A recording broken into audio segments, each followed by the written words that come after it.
युवाओं के लिए 15,000 नई शिक्षकों की भर्ती। शिक्षा क्षेत्र में युवाओं को रोजगार देने के उद्देश्य से मध्य प्रदेश कैबिनेट ने 15,000 नए शिक्षकों की भर्ती प्रक्रिया को हरी झंडी दे दी है।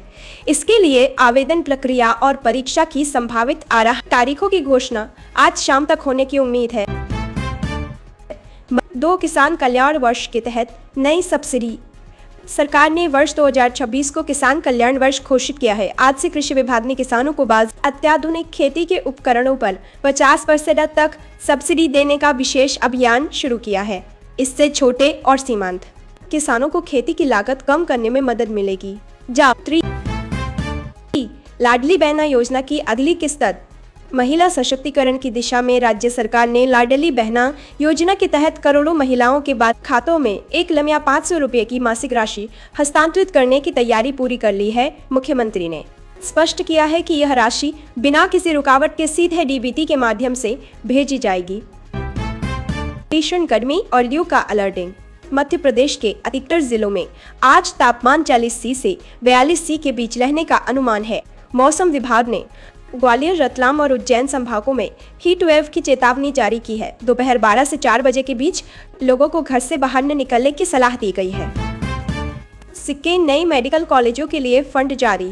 राज्य के पिछड़े इलाकों में स्वास्थ्य सुविधाओं को बेहतर बनाने के लिए सरकार ने 1,774 करोड़ रुपए जारी किए हैं। इससे श्योपुर, राजगढ़ और नीमच जैसे जिलों में नए मेडिकल कॉलेजों का निर्माण कार्य युद्ध स्तर पर शुरू हो सकेगा। संबल योजना में उम्र सीमा में संशोधन। श्रम विभाग ने संबल योजना के तहत पात्र होने की उम्र सीमा और नियमों में कड़ाई की है ताकि पात्र गरीब परिवारों को ही लाभ मिल सके। आज से नई शर्तों के साथ पंजीकरण प्रक्रिया को आधार से लिंक किया जाना अनिवार्य कर दिया गया है। पीएम श्री हेली पर्यटन सेवा का विस्तार।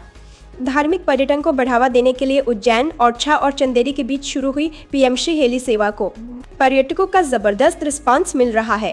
आज से इन रूटों पर फेरों की संख्या बढ़ा दी गई है, जिससे तीर्थयात्रियों के समय की बचत होगी। जल जीवन मिशन, हर घर नल से जल का लक्ष्य।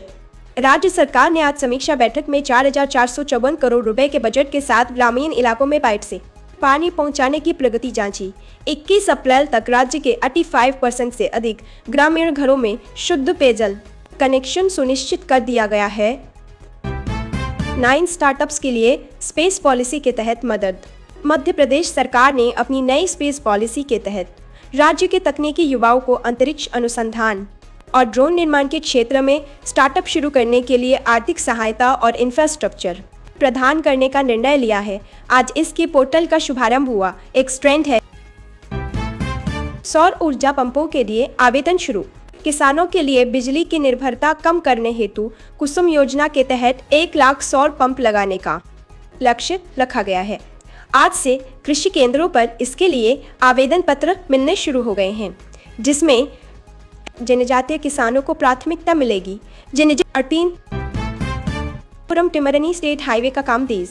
भोपाल और खंडवा के बीच कनेक्टिविटी सुधारने के लिए नर्मदापुरम टिमरनी हाईवे का निर्माण कार्य आज से तीसरे चरण में प्रवेश कर गया। इस मार्ग के तैयार होने से व्यापारिक गतिविधियों में तेजी आएगी और दुर्घटनाओं में कमी आने की संभावना है। उपार्जन केंद्रों पर किसानों को बोनस।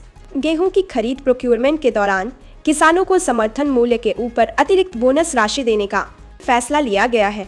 इससे किसानों को मंडियों में अपनी फसल बेचने पर सीधा लाभ मिलेगा और भुगतान 48 घंटों के भीतर बैंक खातों में होगा। मोदू एक्सर इंदौर जानापाव कॉरिडोर का विकास। इसका मान भगवान परशुराम की जन्मस्थली जानापाव इंदौर को एक बड़े धार्मिक और आध्यात्मिक केंद्र के रूप में विकसित करने के लिए मास्टर प्लान को मंजूरी दी गई है। इससे स्थानीय स्तर पर होटल और गाइड जैसे क्षेत्रों में रोजगार के नए अवसर खुलेंगे। साइबर तहसील, जमीन नामांतरण हुआ आसान। मध्य प्रदेश की साइबर तहसील प्रणाली आज से सभी 55 जिलों में पूरी क्षमता से काम करने लगी है। अब लोगों को नामांतरण और बंटवारे के लिए दफ्तरों के चक्कर नहीं लगाने पड़ेंगे। पूरी प्रक्रिया ऑनलाइन और पारदर्शी होगी।